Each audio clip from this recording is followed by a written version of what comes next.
બનાવવાના છીએ આપણે અહીંયા મિક્સ દાળના ઢોકળા, જે ખાવામાં એકદમ સોફ્ટ, સ્પોન્જી અને એકદમ પરફેક્ટ રેસીપી છે.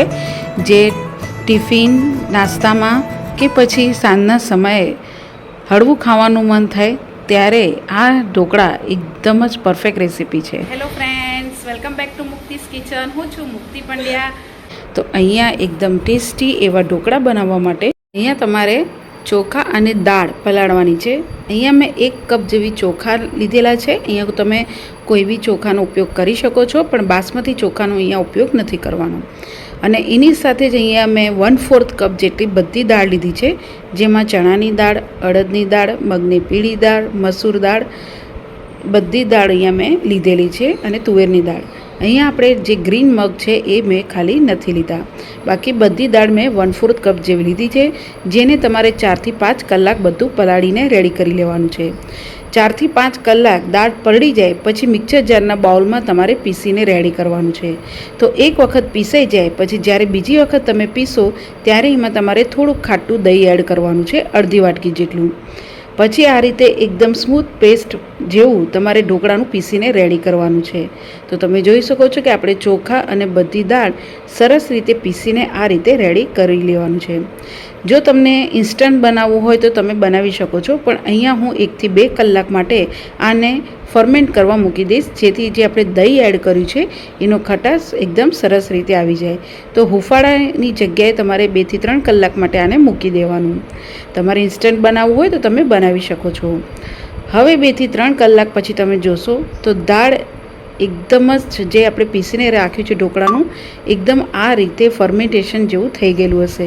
અહીંયા એકદમ આપણે ઇડલી ઢોસાનો જે આથો આવે છે એવો નહીં આવે, પણ આ રીતનું એકદમ જ ઘટ બનેલું તમને લાગશે અને થોડુંક ઉપરથી ફર્મેન્ટેશન થયેલું તમને લાગશે.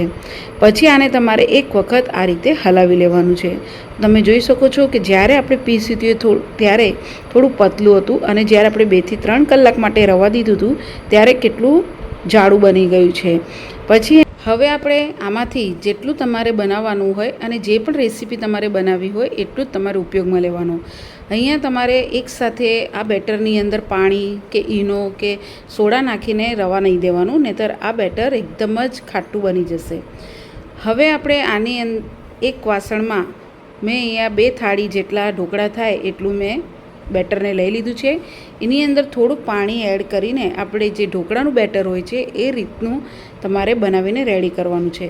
એટલે બહુ અહીંયા આપણે જાડું કે પતલું નથી બનાવવાનું. આપણે જે ઢોકળાનું બેટર આપણે નોર્મલ બનાવીએ છીએ એ જ રીતનું તમારે પાણી એડ કરીને આ રીતની રિબિંગ કન્સિસ્ટન્સી રીતે પડે એ રીતે તમારે બેટર રેડી કરવાનું છે.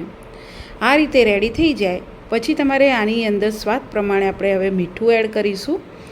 મીઠું એડ થઈ જાય પછી આની અંદર તમારે એડ કરવાનું છે આદુ, મરચાં અને લસણની પેસ્ટ. આ મિક્સ ઢોકળાની અંદર લસણનો ફ્લેવર બહુ જ સરસ લાગે છે. જો તમે લસણ ખાતા હોય તો તમે જરૂરથી એડ કરજો.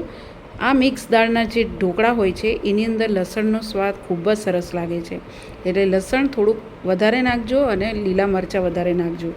આ ઢોકળા ખાટા, તીખા અને સ્વાદવાળા હશે તો વધારે ભાવશે. હવે આ રીતે લસણ અને મરચાંની પેસ્ટ એડ થઈ જાય પછી તમારે આ રીતે હલાવી દેવાનું છે. અહીંયા એકદમ ઝીણી પેસ્ટ બી તમારે નહીં કરવાની, આ રીતના અધકચરા જ વાટીને એડ કરવાના છે. અને આ રીતે થઈ જાય પછી આની અંદર તમારે 1 ચમચા જેટલું તેલ એડ કરવાનું છે. જ્યારે બી તમે મિક્સ દાળના ઢોકળા ખાઓ ત્યારે તમને ઠંડા પડ્યા પછી બી ડૂચા ન વળે, તો એની માટે અહીંયા તમારે આ રીતે 1 ચમચા જેટલું તેલ એડ કરવાનું છે. આપણે જ્યારે નોર્મલ ઢોકળા બનાવતા હોઈએ છીએ એની અંદર આપણે તેલ એડ નથી કરતા, કારણ કે આપણે એને વઘારતા હોઈએ છીએ અને એક પૂરો આથો આવેલો હોય છે, એટલા માટે આપણે એમાં તેલ એડ નથી કરતા. પણ આ મિક્સ દાળના ઢોકળા થોડાક રફ લાગે એટલા માટે તેલ એડ કરવું જરૂરી છે. હવે અહીંયા ઢોકળા આપણે સરસ એવા ફૂલે અને એકદમ જ સરસ સ્પોન્જી બને એની માટે અડધી ચમચીથી 1 ચમચી જેવો ઈનો આપણે એડ કરીશું. અહીંયા બ્લુ કલરનો ઈનો આવે છે એ પણ તમે એડ કરી શકો છો, અને આ રીતે ગ્રીન કલરનો ઈનો આવે છે એ પણ તમે એડ કરી શકો છો. તમારી પાસે ખાવાના સોડા હોય તો અહીંયા ચપટી જ ખાવાના સોડા એડ કરવાના અને હલકા હાથે મિક્સ કરી લેવાનું છે. ઈનો નાખ્યા પછી આ બેટરને બહુ હલાવવાનું નથી, ફક્ત મિક્સ થઈ જાય એટલું જ તમારે આને મિક્સ કરવાનું છે. તમે જોઈ શકો છો શકો છો કે એકદમ ફ્લફી જેવું થઈ ગયું છે. હવે ઢોકળાની થાળીને આપણે જે ગ્રીસ કરી દેવાની તેલથી અને એકદમ જ પતલું બેટર તમારે એડ કરવાનું છે. અહીંયા આપણે બહુ જાડા ઢોકળા નથી બનાવવાના, કારણ કે આ ઢોકળાઓ જેટલા પતલા હશે એટલા તમને ખાવાની મજા આવશે. એટલે કે બહુ એકદમ ખાંડવી જેવા પતલા બી નથી કરવાના અને બહુ એકદમ ખમણ જેવા જાડા બી નથી કરવાના. તો આ રીતે મીડિયમ વચ્ચેનો જે ભાગ હોય એટલા જ તમારે પતલા કરવાના છે. હવે આ ઢોકળાની અંદર તમારે જો કોઈ ટેસ્ટ કે ફ્લેવર એડ કરવો હોય તો તમે કરી શકો છો. મેં અહીંયા સ્વીટ કોર્ન એડ કર્યા છે, થોડાક જે ખાવામાં ટેસ્ટ લાગે, અને ઉપરથી થોડુંક આપણે લાલ મરચું પાવડર સ્પ્રિંકલ કરીશું. તમારે જો મરી પાવડર સ્પ્રિંકલ કરવો હોય તો તમે એ પણ કરી શકો છો. તમે કોર્નની જગ્યાએ જે પણ તમારે એડ કરવું હોય તો કરી શકો છો, અને ના કરવા હોય તો પ્લેન ઢોકળા બી બહુ જ સરસ લાગે છે. હવે આપણે આ રીતે બંને થાળી ઢોકળાની રેડી થઈ જાય પછી સ્ટીમરમાં મૂકીને આપણે ફક્ત 5 થી 7 મિનિટ માટે આને ચડવા દઈશું.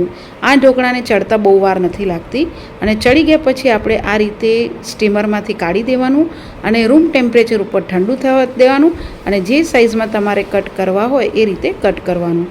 કટ કર્યા પછી આ રીતે ફરીથી ઉપરથી આને તેલ લગાવી દઈશું, જેથી ઉપરથી ડ્રાય ન થઈ જાય. આ ઢોકળાને વઘાર કરવામાં આવતો નથી, પણ જો તમારે કરવો હોય તો તમે ઉપરથી કરી શકો છો.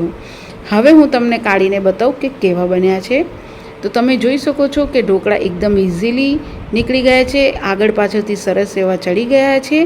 તમે જોઈ શકો છો કે એકદમ જ જાળીદાર એવા બન્યા છે. તમે સાઈડમાંથી પાછળથી તમે જોશો તો એકદમ જ સરસ બને છે. આ સાઇઝના અને આટલી સાઇઝના તમે ઢોકળા બનાવશો તો તમને ખાવાની બી મજા આવશે, અને મોઢામાં ખાતા ટાઈમે જે ડૂચો વળતો હોય એ પણ નહીં વળે. તમને બીજો બી હું બતાવી દઉં કે પાછળથી તમે જોઈ શકો છો કે એકદમ સરસ એકદમ જાળીદાર બન્યા છે, અને અંદરથી બી એટલા જ આ સોફ્ટ બન્યા છે. તમે એક હાથેથી બી જો આ રીતે તોડશો ને તો પણ ઇઝીલી તૂટી જાય છે. તો આ રીતે એકદમ સ્પોન્જી, એકદમ જાળીદાર અને ખાતા ટાઈમે મોઢામાં ડૂચો ન વળે એવા ટેસ્ટી અહીંયા આપણા મિક્સ દાળના ઢોકળા બનીને રેડી છે. તમે આ બેટરમાંથી ઢોકળા બનાવી શકો છો, હાંડવો બનાવી શકો છો, ઇડલી બનાવી શકો છો, કે પછી ઢોસા, ઉત્તપમ જે બી તમારે બનાવવું હોય તમે બનાવી શકો છો. અને તમારે જે બી ફ્લેવર આમાં એડ કરવો હોય એ તમે અહીંયા કરી શકો છો. એકવારથી જરૂરથી ટ્રાય કરજો. અને તમને જો મારી રેસીપી ગમી હોય તો મારી ચેનલને લાઇક, સબસ્ક્રાઈબ અને કોમેન્ટ્સ બોક્સમાં જરૂરથી જણાવજો. Thank you for watching.